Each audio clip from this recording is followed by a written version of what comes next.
Now, Blizzard has a golden opportunity here in order to get some of its previous players to return to World of Warcraft. A lot of us, including myself, had good memories with this game. It made our childhood. And I was actually interested to see what they put out. Like, maybe, just maybe, they've learned the lesson. Like, maybe they're trying to do something different this time. So, we're going to look at the trailer. I'm not going to play all of it. I'll probably do that on a live stream. But I'm in it, and I guess in the first 10 seconds, we get to see our criticism. Like, this is what a lot of people on Twitter are complaining. That no matter how bad Blizzard is having, like, no matter how bad their stocks are going down, no matter how badly they are doing in the PR department, you know, people accusing them of various sexual misconduct, no matter what happens, the strong jawline endures. Like, this is now a Blizzard staple, right? Like, if they don't take Smith from the Matrix and put him on estrogen to try and feminize Agent Smith as much as possible and then put them in their game, they're not happy with that female character. And I guess, like, the problem is that you're looking at the competition, or you're looking at what Blizzard used to be, and their female characters were actually wholesome. They were oozing with femininity. They were the type of character that you would like to go adventuring with, or that you would at least like to hang around with. The current Blizzard female characters, they look like Democrats. Like, I expect this chick to start lecturing me about pronouns and start getting angry if I don't like inclusivity in video games. And what I noticed is that every single female character, if you replace it with a man, it actually fits the role better. So in this case, if you got Agent Smith from the Matrix to play this female character, you would actually have, like, a much better fit. The interesting thing about Blood Elves, and why I actually do want to talk about it, is that I actually happen to know the reason why they were added. I actually spoke with a designer that worked at Blizzard and was directly involved with the decision of adding the Blood Elves. And the reason for that will shock you. It's about female players. So back in the day, Blizzard actually did want to make the game more diverse. It actually did want to get more women playing. Because they noticed that, unlike other video games, World of Warcraft actually did have a lot of women that were interested. And so they wanted to know, like, okay, well, what would take those ladies to play the Horde? Because they looked at the statistics and it just didn't add up. Like, most women were playing Alliance, and very few women actually wanted to play Horde. And they were interested. It's like, okay, well, why is this a thing? Well, what exactly is happening? Is it balanced? Like, is it some of the classes? Because at the time they had shamans for the Horde and they had paladins for the Alliance. And so they asked on the forum. And the response that they got overwhelmingly was that women wanted pretty characters. That's literally the way they put it. It's like, yes, we want pretty characters. So, like, they played Alliance because it had Night Elves and because it had, like, human females. And it allowed them to create pretty characters. Meanwhile, the Horde, sure, you could make a pretty female orc, but, like, the face and everything. And so Blizzard added the Blood Elves specifically to cater to the female demographics and to allow them to make pretty characters. And my question is, like, does this look pretty to you? Again, like, it doesn't it doesn't mean that every single female character has to be pretty. But, like, when it's obvious that you're going out of your way in order to de-feminize all of the female characters, like, the players are going to start to wonder why. And you're also destroying the aesthetics of the universe. If you're looking at the Night Elves characters from back in the day, like, they look extremely beautiful, but also extremely dangerous. It's the type of forbidden beauty. Like look how gorgeous she is, but, like, she's also a savage. Like, she lives in the forest, she will kill you immediately if you trespass, right? Like, that created an interesting high fantasy element. This chick, she's approachable. You know, I definitely think that if she was in real life, like, I could go up, talk to her, no problem. I wouldn't be interested in her romantically or anything. I'd just treat her as a guy, and that's probably how she wants to be treated. So anyway, that's just like the first 10 seconds of the trailer. Let's see where it goes. Apparently, we're in Sunwell, and they're being invaded by the big baddie. I haven't really followed the story of Warcraft recently, so I generally don't know any of the characters or what they're doing here, but I kind of get the gist of it, right? Like, they're in the Sunwell and they're being under siege. Okay. So, the battle starts. And you have, like, the big bad coming out. Right? Really scary looking, very intimidating. Already pooping my panties. How are the heroes going to struggle against this entity? And apparently, like, during the middle of the battle, for some fucking reason, she is told to go back and pray. I don't understand any of this. Like, there's no drama, there's no tension, right? Like, the main baddie appears in front of you, and instead of just charging and fighting, like she just goes back. The baddie allows her to go back. And this, I think, is like the only feminine character in the entire universe of World of Warcraft, because she starts nagging. She starts nagging at the hero. Like, this is the power that she has, the power to nag. Look at this, right? Like, the hero is literally here. She's literally here. She's not attacking. She's not doing anything. She's just sitting. And I guess, like, she has the posse behind them in order to make her look more intimidating. Because, like, let's be honest, this is not an intimidating looking villain, right? She's not channeling femininity in a way that looks dangerous. She's not muscular and imposing in order to look dangerous. So, like, what she needs is these 4 posses behind her in order to add gravitas, right? And with the dark lighting. Because, like, she herself doesn't carry this scene. Really poor artistic choice, mind you. Like, it's not like you can't make interesting villain characters, because you can, right? Like, you have, like, Cersei from Game of Thrones, or you can have, like, a Morrigan from Dragon Age, and they can look intimidating. But, like, this character just doesn't carry. Like, the design itself, in this particular scene, the composition and everything is just, like, unbelievably meh.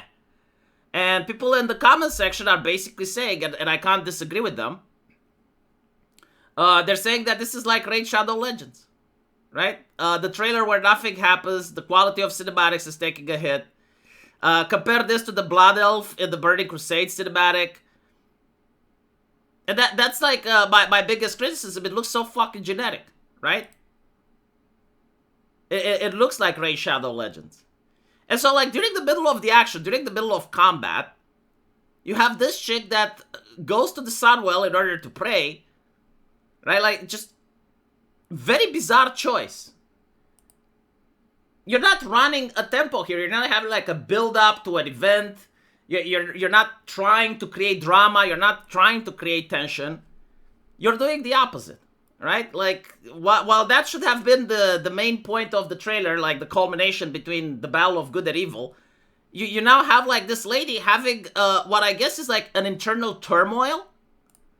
And this is, in my opinion, is what actually destroyed Blizzard's storytelling. Like, the Blizzard storytelling was aggressive, masculine. You know, orcs fighting with humans, people decapitating each other. Like, that was the main focus. Now it's about feelings. Right? Like, look how turmoil she is. It's almost like if a psychologist came there, she could actually fix Azeroth.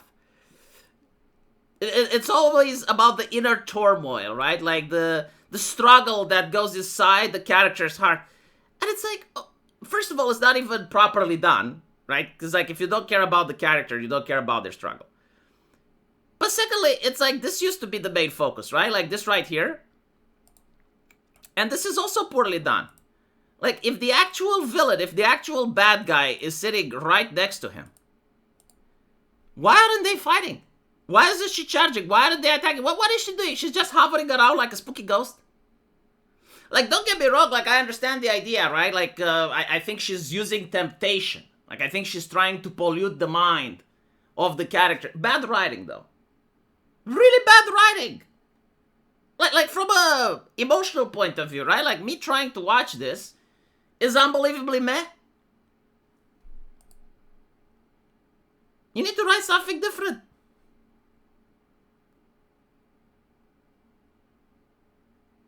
And, like, now finally, right? Like, he's confronting her, and she's just staying there. It's starting to look like a Bollywood Indian movie, right? Where they're talking and everyone else is just sitting there and staring. And it's like, oh no, she hit them with the mind jutsu. Like, even Naruto's Talk no Jutsu makes sense, right? Like, at least when Naruto does the Talk no Jutsu, like there's at least 200 meters between him and the villain. to justify why they're not just charging at each other. Like, why isn't she finishing him? Right? Like, so anticlimactic. And finally, right, like after, what is it, like 4 minutes of her constantly crying and sobbing in front of the Sunwell, she comes out, right? And she brings like the other gentleman here. And they're basically attacking her. And what this tells me is like, okay, so I'm not needed in this game. Like, there's no point for me to be there because the NPCs have it all covered. They managed to solve the problem, right? Eh. Like, she came here with her shield, did the barbarian roar, and vanquished the evil. So, like, what exactly am I supposed to do there? Oh my god.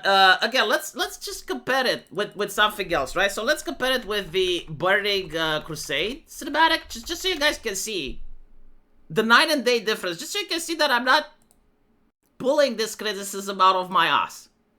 Okay, so like the other trailer is a little bit shorter. It's only 2 minutes and 50 seconds long. Probably even shorter than that because you have to go through some of the logos and the intro things. But what do we see here? Okay, we see a badass paladin, you know, like trying to show that paladins are now part of the Horde. Looks pretty fucking epic, right? That's it. No conversation, no inner turmoil. He's not pissing his eyes in front of a Sunwell. Very stoic individual. Looks at a book, understands what's going on, gave a buff, and now he's going for combat. Moves slowly and with gravitas. What do we have here? We got like this really beautiful blood elf chick, right? Very feminine, wholesome. And then you realize, well, hold on a little bit. She's not a gentle flower. She's actually an evil bitch. Like, look what she's doing with this innocent-looking mana worm. Like, she's devouring it, right? So, like, she's actually evil because she's part of the Horde. And yes, like, the Horde was equal evil at the time. It was like, Horde equals badass. Now the Horde equals hippies. And then what do we see? We see a warrior killing a couple of NPCs. A troll using a mount.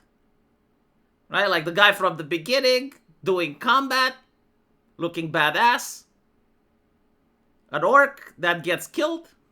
And then the blood elf, what is she doing? Oh, she's resurrecting the orc. Why? Because now she's part of the Horde. And people are like, oh, Horde gets blood elves. That's so fucking cool. Look how amazing she is, right? Look how powerful she is.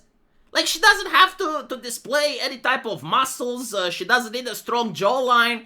Like, no, she basically dresses in a fantasy setting way, right? So that other women can purchase the merchandise and cosplay. And so that Blizzard can sell statuettes with this and still make money. And she resurrects someone. Like, that's powerful in itself. She doesn't need a speech. She doesn't need to piss her eyes in front of the Sunwell. Like, there's nothing. Like, she just resurrected. Brought someone back from the dead. That's power. Right? And now the orc is back. You got a human mage using a staple magic. Warlock doing cool shit. And finally, you have Illidan, the big boss. Right? And he tells you that you're not prepared. And in your mind, it's like, no, Illidan, I am prepared. I am going to spend $15 a month in order to defeat you. I am going to get those Blaze of Azeroth. So fucking cool. And that's the difference, right? Like, notice no inner turmoil. No blah, blah, blah, blah, blah. No drawn-out fights. No Illidan is sitting right next to the Blood Elf chick in order to impress her and start whining and complaining. It's like raw action, raw footage. And you can look at all of the previous World of Warcraft trailers. All the way up until Cataclysm. And that's pretty much what you get. And that's like the time when World of Warcraft was actually popular. It's like the formula is there.